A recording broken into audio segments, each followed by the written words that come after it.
అందరికీ జై భీమ్. నేను Rajesh Mahasen. Welcome to Mahasen media. మనం నిన్న బెట్టింగ్ యాప్స్ కోసం మాట్లాడాం కదండి. ఆ బెట్టింగ్ యాప్ బాధితులు కొద్దిమంది మన స్టూడియోకి వచ్చారు. రాజేష్ గారు, మేము బెట్టింగ్ యాప్ బాధితులు అండి, బెట్టింగ్ ఆడి మేము చాలా నష్టపోయామండి, మీరేంటండి నిన్న బెట్టింగ్ యాప్కి మీరు సపోర్ట్ చేశారు ఏంటండి అని అడిగారు. వారితో చెప్పాను నేను, ఏమంటే నేను బెట్టింగ్ యాప్కి సపోర్ట్ చేయలే, బెట్టింగ్ యాప్లు బ్యాన్ చేయమంటాం. బెట్టింగ్ యాప్లు బ్యాన్ చేయాలి కానీ 200 మంది 300 మంది ప్రమోట్ చేస్తే ఒక్కడనే టార్గెట్ చేయడం తప్పు అన్నాం మేము. అంతేగాని బెట్టింగ్ యాప్ మేమెందుకు ఇచ్చేస్తాం. సరే మీరు బాధితులు అంటారు కదా, మీ బాధ ఈ రోజున మీరు స్టూడియోలో మన ప్రజలందరూ కూడా తెలియజేయండి అని చెప్పి వాళ్ళకి అవకాశం ఇచ్చానండి. ఈ రోజు ఆ బెట్టింగ్ యాప్ బాధితులు వాళ్ళ బాధను మీతో పంచుకోవడానికి సిద్ధంగా ఉన్నారు. నేను చూసానండి వీడియోలు కొన్ని. ఇప్పుడు హర్షసాయి గురించి సపోర్ట్ చేశాడు రాజేష్ అండి. హర్షసాయికి నాకు సంబంధం లేదు, హర్షసాయికి నాకు పరిచయం లేదు, హర్షసాయి వీడియోలు కూడా నేను పెద్దగా చూసింది లేదు. కాకపోతే అతను ఫేమస్ అనే విషయం మాత్రం తెలుసు. అయితే హర్షసాయి మీద అతను ఎవడో యువ సామ్రాట్ అక్కినేని నాగార్జున అన్న టైప్ లో ఫీల్ అవుతాడు. రవి అనేవాడు వచ్చి ఏదో మాట్లాడు, పాప అతనికి అమెరికాలో ఉద్యోగం పోయిందట, మొత్తం అంతా నెరిసిపోయి ఉంది, ఇక ఇప్పుడు కొత్త ఉద్యోగం రాదు, ఏం చేద్దామరా అనుకుంటే ఇక్కడేమో 24-26 సంవత్సరాలు ఉన్న హర్షసాయి లాంటివాడేమో టాప్ లోకి వెళ్ళిపోయాడు. థియేటర్ నేను ఇప్పుడు దాకా మొత్తం అంతా పండిపోయినా నేనేం పేకలేంది, ఇలాంటి కుర్రోడు సాధించేస్తాడు ఏంటని నాకు ఏడుపుంది. అలాగే రాజేష్ మహాసన్ అనేవాడికి సామాన్యుడికి వచ్చి ఒక ఎమ్మెల్యే సీట్ సాధించాడు, అది ఈడు ఎలాగ ఎమ్మెల్యే అయిపోతాడని ఏడుపాడులో ఉంది. ఈ ఏడుపాడు వెళ్ళగక్కుతా ఉంటాడు, అది కామన్. అది అలాంటి వాళ్ళు చాలా మంది ఉంటారు. కొంతమంది బయటికి ఏడుతారు, కొంతమంది బయటికి ఆడరు అంతే. ఆ ఏడుపుల్లో ఒక రకం ఈడు బయటకు వచ్చి నేను ఒక వీడియో చూశానండి. బెట్టింగ్ బాధితుల కోసం ఎవరో కానీ 2 లక్షలు నాకు డొనేట్ చేశారు, ఈ 2 లక్షలని నేను బెట్టింగ్ బాధితులకు అందిస్తానన్నాడు. బా అంటే బెట్టింగ్ బాధితులు ఉన్నారు, మాకు డబ్బులు ఇవ్వండి, ఆ డబ్బులన్నీ నేను బెట్టింగ్ బాధితులు పంచుతానని ఆ డబ్బులు కలెక్ట్ చేస్తున్నాడు. ఆ విషయం తెలుసుకున్న కొంతమంది బెట్టింగ్ బాధితులు మన స్టూడియోకి వచ్చారు. స్టూడియోకి వచ్చి ఇప్పుడు ఏమంటే పలానా ఆయన ఇలా సాయం చేస్తాను అన్నాడు కదా, మేము కూడా బెట్టింగ్ లో మోసపోయి ఉన్నాం, కాబట్టి మేము మీ మీడియా ద్వారా మేము మా కష్టాన్ని చెప్పుకుంటాం అన్నారు.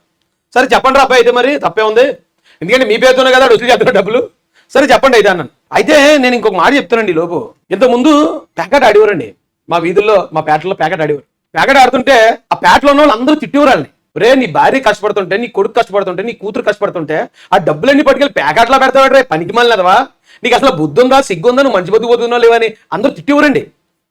తిడుతుంటే వాళ్ళు ఏం చేసేవారంటే, ఈ అమ్మాయి ఎట్రా ఇలా తిడుతున్నారని సిగ్గుపడి అయితే ఆటం అన్న మానేసేవారు, లేదా ఎక్కడో చాటుకి చేళ్ళలోకి పొలాల్లోకి అక్కడికి వెళ్ళిపోయి ఎవరో చూడని చోటు కూర్చొని ఆడుకునేవారు. ఆ ఆడుకోవడం కూడా ఎందుకు ఆడతారో 5 కలిసి ఆడతారు. ఈ డబ్బులు నాకు వచ్చేది బాగుండని ఆడేవాడే ప్రతి ఒక్కడు, అక్కడ అచ్చేస్తాడు ఆడేవాడే. అయితే ఇంతకుముందు అది తప్పది, ఎవడన్నా అలాంటి జోదం ఆడితే తప్పు, పెద్దలందరూ తిట్టేవాళ్ళని. కానీ ఇప్పుడు ఈ యువ సామ్రాట్ రవి లాంటి వాళ్ళు వచ్చి వాళ్ళని బాధితులు అని ఒక మంచి వాళ్ళకి అవార్డు ఇచ్చాడు, ఒక బిరుదు ఇచ్చాడు వాళ్ళకి, బాధితులు అంటే వాళ్ళు. అది విన్న తర్వాత ఇలా బెట్టింగ్లో కోల్పోయిన వాళ్ళందరికీ ఒక నూతన వచ్చింది. ఎస్, ఇక్కడ నుంచి మేము బెట్టింగ్ ఆడొచ్చు, మేము డబ్బులు పోగొట్టుకోవచ్చు, మేము ప్యాకెట్ ఆడొచ్చు, మేము కోడిపందాలు ఆడొచ్చు, మేము క్రికెట్ బెట్టింగ్ చేయొచ్చు, ఏమి చేసినా మేము బాధితులు. మా 10 లక్షలు పోగొట్టుకుంటాం, మేము చక్కగా వచ్చి మేము బాధితులు అండి, మేము బెట్టింగ్లో ఇలా బాధితులు అండి అంటే డబ్బులు ఆ రవిగడ్ ఆల్రెడీ డబ్బులు దండేస్తున్నాడు కదా, ఆ దండేసి కూడా తినేస్తాడు అండి బ్యాటింగ్ వాళ్ళకి ఏమి అడగాని. అలాంటి ఆలోచన నిజంగా వాళ్ళని బాధితులను చేసి ఒక కొత్త నూతన వరవని తీసుకొచ్చారండి. రండి కెమెరా ముందుకు రండి. ఈయన ఒక బెట్టింగ్ బాధితుడు అండి. బెట్టింగ్ బాధితుడు కదా మీరు? అవునండి. ఎందులో వేసారు బెట్టు? ప్యాకెట. బా ఎంత పోయింది? 5 లక్షలు. 5 లక్షలు పోయిందా? అప్పులు ఏం చేశారా? ప్యాకెట్లో. బా మరి అయితే అడగండి, ఎవరు యువ సామ్రాట్ రవి అంటే అతని పేరు? యువ సామ్రాట్ రవి గారు చిన్న అనుభవం అండి. బాధ్యతుడు, నేను ప్యాకెట్లో బాధ్యతుడిని. 5 లక్షలు పోయినాయి, వస్తాయి అనుకుంటే అలా ఆడుతూనే ఉన్నాను, అప్పులు అయిపోయినాయి కానీ ఏం రాలేదు. మరి బాధ్యతనే కదా నేను. ఎంత కావాలి ఇప్పుడు మీకు అతని దగ్గర నుంచి? ఆయన ఇప్పుడు అప్పులు తీసుకుంటానండి, అప్పులు తీసుకుంటాను. ఎంత కావాలి? మీరు డిమాండ్ చెప్పండి. ఒక 3 లక్షలు అండి. 3 లక్షలు సరిపోతాయి. యువ సామ్రాట్ రవి ఇతను బెట్టింగ్ లో అంటే ప్యాకెట్ ఆడి డబ్బులు పోగొట్టుకున్నాడట, ఓ 3 లక్షలు అయితే ఇతను సరిపోతాయట. దయచేసి నువ్వు కలెక్ట్ చేసిన దాంట్లో ఇతనికి 3 లక్షలు ఇయ్యి, అవసరం అయితే నీకు ఫోన్ పే నెంబర్ ఓకే అండి. అయితే ఇంతకీ మీరు ప్యాకెట్ ఎందుకు ఆడారు? వస్తాయన్న ఆస్తి ఆడానండి. ఎక్కడి నుంచి వస్తాయి? ఆకాశం నుంచా లేకపోతే భూమి నుంచా? ఎదుటి జేబు నుంచి అండి. ఆ జేబులో డబ్బులు మీకు వచ్చితే మీరు హ్యాపీ. డబ్బులు వచ్చినప్పుడు నాకు ప్యాకెట్ లో డబ్బులు వచ్చాయని ఎప్పుడన్నా చెప్పారా? చెప్పలేదు. అప్పుడు చెప్పరు. డబ్బులు పోతే మాత్రం బాధితుడు. అదిరిపోయిందండి లాజిక్, అసలు అద్భుతమైన లాజిక్ చెప్పాడు ఇవాళ. అది కూర్చున్న వాళ్ళ జేబులో డబ్బులు ఒకవేళ వచ్చేస్తే బాగుండని ఆడేటట, రాలేదు, ఈ డబ్బులు పోయాయి, ఇప్పుడు నేను బాధితున్నాను. మరి అందరూ ఇప్పుడు బెట్టింగ్ బాధితులు అంటే మరి ఇలా కదా. ఎవడైతే రవి ఉన్నాడో వాడు కలెక్ట్ చేసిన దాంట్లో 3 లక్షలు అయిపోతాయండి. మీరు వెళ్ళండి. నెక్స్ట్ బాధితుడు రండి. మీరు బెట్టింగ్ బాధితుడేనా? అవునండి. దగ్గర పెట్టుకోండి. అవునండి. ఏం బెట్టింగ్ ఆడారు మీరు? క్రికెట్ బెట్టింగ్ ఆడాను. బా మంచి ఇంటర్నేషనల్ గేమ్. అవునండి, చాలా బాగుంటుంది. చాలా బాగుంటుంది కదా. ఎంత ఆడారు? సుమారుగా 1,00,000 చొప్పున ఆడితే ఒక 7 లక్షలు దబ్బిందండి. 7 లక్షలు పోయిందా? 7 లక్షలు. ఎక్కడ మరి దాని డబ్బులు ఎక్కడ మీకు?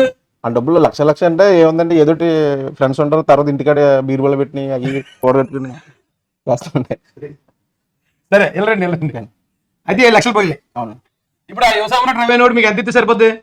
ఒక 7 లక్షల బయటకు ఒక 5 లక్షలు ఇస్తే నిజంగా ఆయన రుణం నేను ఏదో రకంగా తీర్చుకుంటానండి. మళ్ళీ అండి ఈ ప్యాకెట్ బాధితులు గారు అవి కట్టుకున్నా సరే వెళ్ళండి.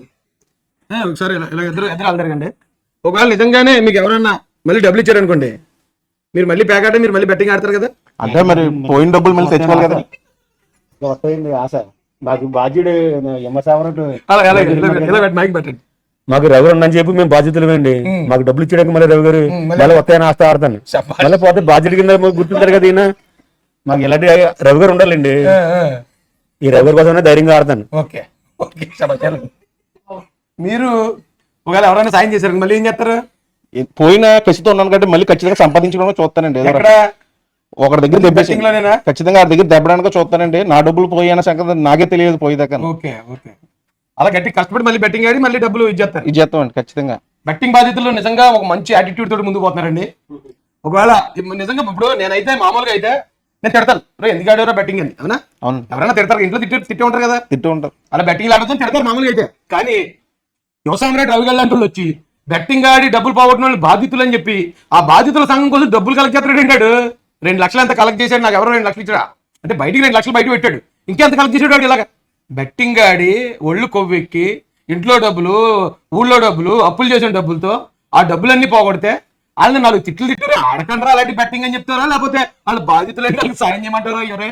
ఒరే ఇన్ని ఏమని తిట్టాలో అర్థం అవ్వట్లేదు రా ఒకరు. అది అంటే శభాష్ అండి, మీరు చాలా మంచి స్పోర్టివ్ స్పిరిట్ ఉన్నారు. మీరు వెళ్ళి ఆయన్ని వద్దా? ఓకే. అంటే ఇంకొక బాధితుడు అంటే కోడిపందాల బాధితుడు కూడా ఉన్నాడండి. ఆయన వద్దులేండి ఇంక వీళ్ళిద్దరు మంచి పెర్ఫార్మెన్స్ ఇచ్చారు కదా, ఇక నేను ఎందుకు లేండి అంటున్నాడు. ఆయన కూడా కోడిపందాలు 2 ఎకరాలు పోగొట్టాడటండి. ఎందుకు పోగొట్టావు అని అడిగితే అవతల 2 ఎకరాలు వస్తాయని పెట్టానండి, కానీ బ్యాట్లకు నా 2 ఎకరాలు పోయింది, ఇప్పుడు నేను బాధితుండండి. కనీసం 2 ఎకరాలు కాకపోయినా ఎకరన్నారైనా కొనేవాడినా కానీ కూర్చున్నాడు వచ్చి. వాళ్ళు బాధితులనే విషయం వాళ్ళకి ఇప్పుడే తెలిసిందట. మేము అనవసరంగా జోజమా డబ్బులు పోగొట్టాం అనుకున్నాం ఇప్పుడు దాకానే. ఆ ఎవడో యువసామ్రాట్ రెవెన్యూ వచ్చి మమ్మల్ని బాధితులని చెప్పేదాకా మాకు తెలియదండి. కాబట్టి మా గురించి అతను డబ్బులు కలెక్ట్ చేస్తున్నాడు కాబట్టి మరి మాకు ఇప్పించాలండి మీరేం చెప్పొచ్చారు అంటే పద్ధతి అండి ఇది.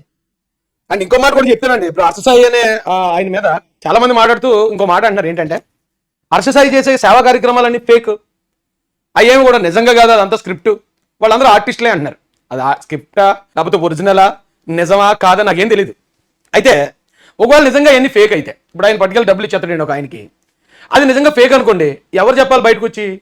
ఆ డబ్బులు తీసుకున్న వ్యక్తి వచ్చి అంటే అర్షసాయి నా చేతిలో డబ్బులు అయితే పెట్టాడు కానీ మళ్ళీ వెనక పట్టుకోండి అని వీళ్ళు కంప్లైంట్ ఇవ్వాలి, లేదా వచ్చే వీడియోలో చెప్పాలి. బాధితుడు కదా చెప్పాలి. బాధితుడు ఎవడో బయటకు రానప్పుడు బాధితులందరూ మేము తీసుకున్నామండి మాకు నిజంగానే డబ్బులు ఇచ్చాడండి అని చెప్తున్నప్పుడు అది ఫేక్ అని ఎలాగంటాం అనేది నాకు ఫస్ట్ ప్రశ్న. ఇక రెండోది ఒకవేళ మీరు అన్నదే కరెక్ట్ అనుకుందాం, లేదా ఒక కంటెంట్ క్రియేట్ చేశారు అలాగా, అందులో ఉన్న వాళ్ళందరూ యాక్టర్లే అనుకుందాం మీరు అన్నట్టుగా సేపు. ఒకవేళ అలాగే చేశాడు అనుకుందాం అండి. అలాగే చేసినంత మాత్రాన మీకు నాకు వచ్చే నష్టమే ఉంది. ఎందుకు చెప్తాను ఇదంటే, ఇప్పుడు మనం సినిమా హీరోలకి బ్యానర్లు కడతాం, రిలీజులకి పూల దండలు, పెద్ద పెద్ద గజమాల్లో ఆయన ఎక్కడన్నా కనపడితే సెల్ఫీల కోసం ఎగపడటం, ఇవన్నీ ఎందుకు చేస్తామండి? సినిమా హీరోలకి బాలీవుడ్ కావచ్చు, టాలీవుడ్ కావచ్చు, కోలీవుడ్ కావచ్చు, తమిళవుడ్ కావచ్చు, ఏదైనా ఈ ఇన్ని వుడ్లో ఉన్న హీరోలందరికీ అంత ఇమేజ్ ఎందుకు వస్తుంది? ఎందుకంటే వాళ్ళ సినిమాల్లో మంచి పనులు చేస్తారంటే యాక్ట్ చేస్తారు. కళ్ళ ముందు అన్యాయం జరుగుతుంటే, రేపు జరుగుతుంటే వెళ్ళి వెళ్ళను కానీ సాగు కొడతారు, లేదా ఏదైనా ఒక పెద్ద ప్రమాదం వచ్చి కుటుంబానికి అన్యాయం జరిగితే ఆ కుటుంబానికి సాయం చేస్తారు. ఇక రజనీకాంత్ గారు అయితే చెప్పక్కర్లే, ఆయన ఫస్ట్ హాఫ్లో పేదోడు ఉంటాడు, రెండో హాఫ్లో అప్పుడు కుబేరుడు అయిపోతాడు, జనాలందరికీ డబ్బులు పంచేస్తాడు. వాళ్ళు అలా మంచి చేసినట్టు నటించినందుకే కదా మనం అంత అభిమానిస్తాం. నిజానికి ఇప్పుడు ఒక సినిమా హీరో వెళ్తున్నాడు దారిలో, అక్కడ ఎదురుగా పెద్ద గొడవ జరిగి ఒకరిని చంపేస్తున్నారు, ఆయన ఏం కారు దిగి వచ్చాడు కాపాడు, అక్కడేం ఫైట్ చేయడు ఆయన దారి ఆయన మానని ఆయన పోతాడు, ఆయన పని ఏంటి? నటించడం మాత్రమే. సో ఇప్పుడు సినిమాలో అదంతా నటనని తెలిసి అవి నిజం ఫైట్లు కాదు, నిజం పాటలు కాదు, నిజంగా చేసే సేవా కార్యక్రమాలు కాదు, నిజంగా రక్షించడం కాదు, అదేమీ నిజం కాదు. అయినా కూడా అవన్నీ నిజం అన్నట్టే కదా మనం హీరోలను అభిమానిస్తాం.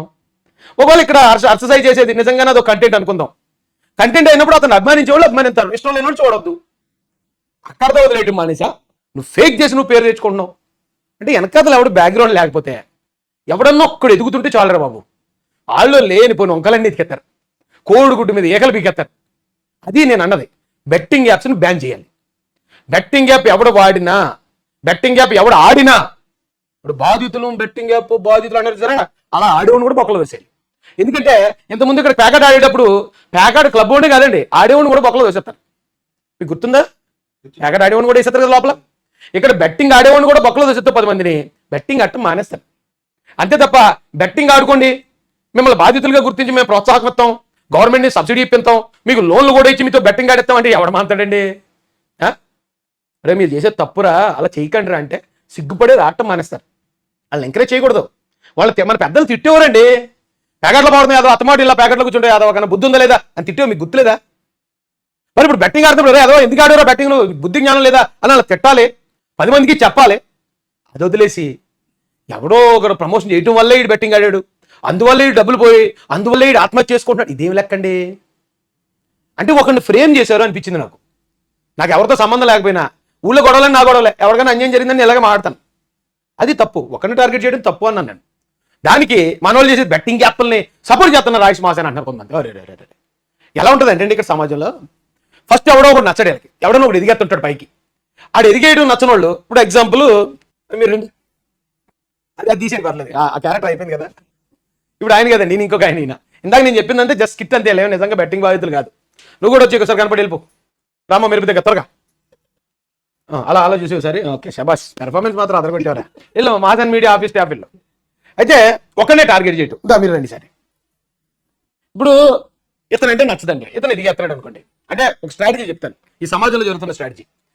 ఎవరిని పడి ఎప్పుడన్నా మీరు ఒకటే దృష్టిలో పెట్టుకోండి, సమర్థుడు, ఎదుగుదామని ఆశ ఉన్నవాడు, ఏదైనా సాధించాలని కోరుకున్నవాడు చుట్టుపక్కల ఉన్న వాళ్ళు ఎవరిని పట్టించుకోడు, ఆడు పనులు చేసుకుంటూ వెళ్ళిపోతుంటాడు.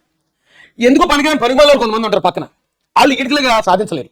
సాధించలేక ఈ పనిమాలలో అందులో చోటుకు చేరి ఇది ఎలా వెళ్ళిపోతున్నాడు, ఈయన ఎలా కాపాలి అని మొట్టమొదటి ఏం చేస్తారంటే, సురేష్ ఒక అమ్మాయిని రేప్ చేశాడు అని ఒక వార్త క్రియేట్ చేసి ఒక 10 మీడియా ఛానల్స్ నుంచి చెప్పిస్తారు. చెప్పింతే మన వాళ్ళు అసలు అమాయకులు కదండి, ఆంధ్ర వాళ్ళు తెలుగు వాళ్ళు అమాయకులు ఒక రకంగా చెప్పాలంటే. ఏం చెప్తే నమ్ముతారు ఫస్ట్. అందులోనూ మీడియాలో వచ్చిందంటే అది ఇంకా ముందే నేను నిజం అనుకుంటారు, పేపర్లో వచ్చిన మీడియాలో వచ్చినాను. అరే ఆడు ఎవరినో రేప్ చేసాడేంటండి అంటారు. ఎవరిని రేప్ చేశారు, అమ్మాయి ఎవరు, కేసు పెట్టిందా లేదా, ద మెడికల్ రిపోర్ట్లో ఉన్నాయా, ఏమీ అడగరు. వీడు రేప్ చేసాడంటే అంతే, రేప్ అంటారు. ఇక ఈ తరపున అరే చేయలేదు, సురేష్ రేప్ చేయలేదు అని ఎవడన్నా వచ్చి మాట్లాడదాం అనుకున్నాడు అనుకోండి, నన్నేమంటారేమో, నన్ను కూడా ఇలా రేపిస్ట్కి సపోర్ట్ చేశాను అంటారేమో అని భయపడి చాలా మంది ముందుకే రారు. ఎవడో నాలాంటి ఉంటాడు, ఏటా కళ్ళ మంది ఇంత అన్యాయం జరుగుతుంటే బొక్కలాగా లాడెవడో ఏదో అనుకుంటాడు, కింద కామెంట్ ఎట్టేదో ఏడుతాడు. ఇలాంటి వాటిని మనం ఎందుకు ఆలోచించాలని నాలాంటి వాడు వచ్చేమంటాడు, ఒరే ఎవరైనా రేప్ చేశాడురా, రేప్ చేస్తే అమ్మాయి ఎదురా, అమ్మాయి ఏదో మెడికల్ రిపోర్ట్ ఎదురా, కేసు ఎదురా, ఎఫ్ఐఆర్ ఎదురా అని అడుగుతాను నేను. అడిగినప్పుడు వెంటనే అయ్యన్న దగ్గర ఉండవు చూపించడానికి. అందుకని వాళ్ళు ఏం చేస్తారు తెలుసండి, రేపిస్టులను సపోర్ట్ చేస్తున్న రాజేష్ మహాసేన, మహిళల్ని కించపరిచిన రాజేష్ మహాసేన, రేపు గురైన ఆడపిల్లని అవమానించిన రాజేష్ మళ్ళీ నా మీద పెట్టేస్తుంటారు. ఎందుకురా ఇవన్నీ అంటే వాళ్ళ దగ్గర ఆధారాలు లేక, అంతే కదండి. అంతే శబాష్. ఇంకో అయితే సేమ్ ఇప్పుడు కూడా ఏం జరిగింది, నేను అర్ససైన్ వేసాను. మరి ఎందుకురా ఎదుగుతున్నాడు మన తెలుగుడు, వేరు లాంగ్వేజ్లో కూడా ఛానల్స్ పెట్టుకున్నాడు. ఒకడు సామాన్యంగా వచ్చి 1 కోటి మంది సబ్స్క్రైబర్లు సంపాదించుకుని ఈ రోజున ఆ స్థాయిలో ఇతర రాష్ట్రాల్లో కూడా అభిమానులు సంపాదించుకునే స్థాయికి ఎదిగాడు కదా. అవకాశం ఉంటే సపోర్ట్ చేద్దాం, లేదా నోరు మూసుకుని ఊరుకుందాం. ఒకవేళ ఏడుకుంటుంది కొంతమందికి, ఏడ్చిన మనసులో ఏడ్చుకోండి, కానీ ఎందుకు ఇలా చేస్తున్నారు అని అంటే బెట్టింగ్ యాప్లను సపోర్ట్ చేస్తున్నారు రాజేష్ మహాసేన.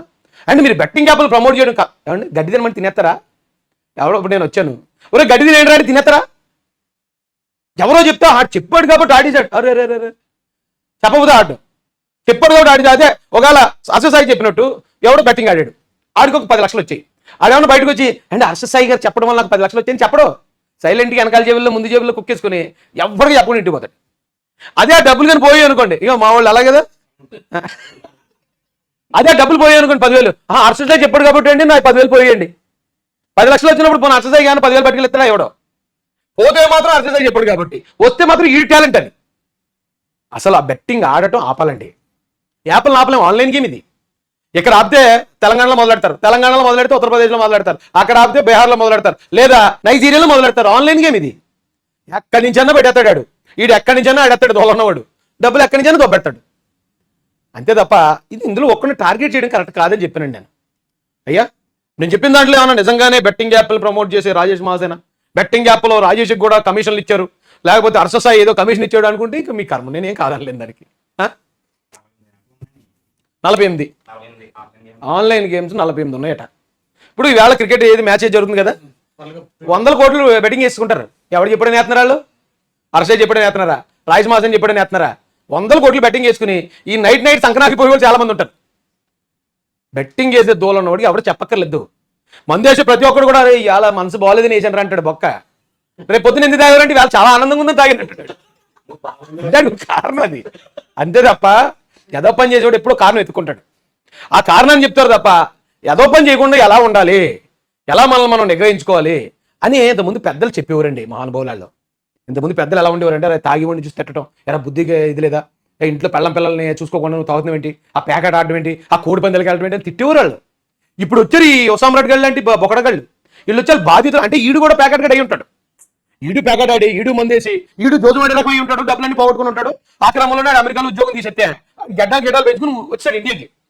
అయితే ఇప్పుడు నేను కూడా బాధితుడిని, ఏదో కూడా నాకులాగే ప్యాకెట్ ఆడి దొబ్బెట్టుకుని ఉన్నారని చెప్పేసి వాళ్ళందరినీ బాధితుడు అన్నాడు. ఓ పిచ్చోడు వచ్చి పిచ్చోళ్ళందరినీ మంచోడు అన్నాడు. అలా ఉంది ఇది.